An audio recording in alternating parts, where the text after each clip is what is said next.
آپ rice water لگا رہے ہیں لیکن فائدہ نہیں ہو رہا، وجہ یہ غلطیاں ہیں۔ ویلکم ٹو بیوٹی ٹپس، جہاں آپ کو ملتی ہیں روزانہ سکن ٹپس۔ سب سے بڑی غلطی چاول کو اچھی طرح واش نہ کرنا، گندگی اور ڈسٹ سکن کو خراب کر سکتی ہے۔ دوسری غلطی رائس واٹر کو کئی دن تک رکھنا، ایک دن بعد یہ خراب ہو جاتا ہے۔ تیسری غلطی روزانہ استعمال کرنا، زیادہ یوز سے سکن ڈرائی ہو سکتی ہے۔ چوتھی غلطی گندے چہرے پر لگانا، پہلے فیس واش ضروری ہے۔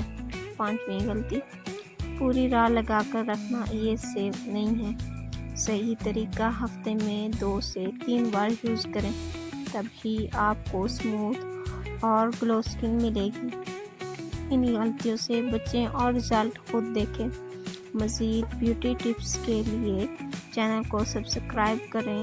اگر آپ کو سسٹر کی محنت پسند آئے تو چینل کو سبسکرائب کریں، ویڈیو کو لائک اور شیئر کرنا نہ بھولیں۔ اللہ حافظ۔